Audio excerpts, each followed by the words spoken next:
सुप्रभात बच्चों। आज हम हिंदी की पाठ्य पुस्तक उत्सव का पाठ 19 चांद खिलौना शुरू करने जा रहे हैं। एक राजा था।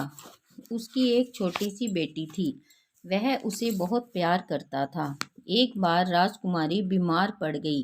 कई डॉक्टर बुलाए गए, लेकिन कोई भी उसका इलाज नहीं कर सका, क्योंकि उसकी बीमारी का ही पता नहीं चल पा रहा था। एक दिन राजा उदास होकर राजकुमारी से बोला, समझ में नहीं आ रहा कि मैं क्या करूं। तुम्हारे इलाज के लिए कुछ भी करने को तैयार हूं। यह सुनकर राजकुमारी झट से बोली, फिर मेरे लिए चांद मंगवा दीजिए।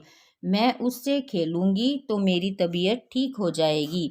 राजा ने खुश होकर कहा, ठीक है, मैं तुम्हारे लिए चांद मंगवाने का प्रबंध करता हूँ।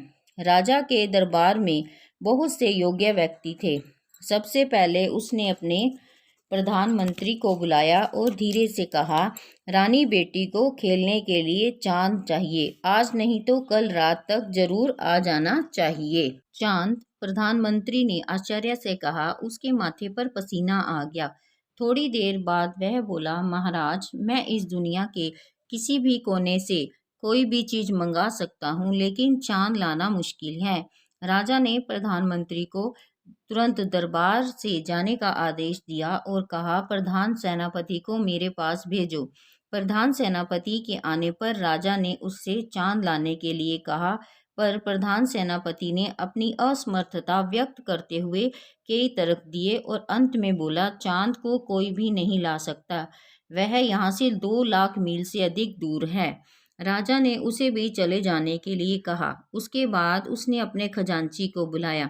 वह भी राजकुमारी की मदद करने में असमर्थ रहा। जाओ, यहाँ से जाओ, राजा चीखा, और दरबारी जोकर को भेजो।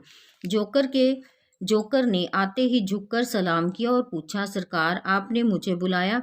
हाँ, राजा रो पड़ा। जब तक रानी बेटी को चांद नहीं मिलेगा, तब तक उसकी तबीयत ठीक नहीं होगी। क्या तुम चांद ला सकते हो? हाँ, क्यों नहीं, लेकिन पहले यह पता लगाना होगा कि राजकुमारी कितना सुंदर चांद चाहती है। कोई बात नहीं, मैं खुद उससे जाकर पूछ लेता हूँ। जोकर बोला। सीधे राजकुमारी के कमरे में जा पहुंचा।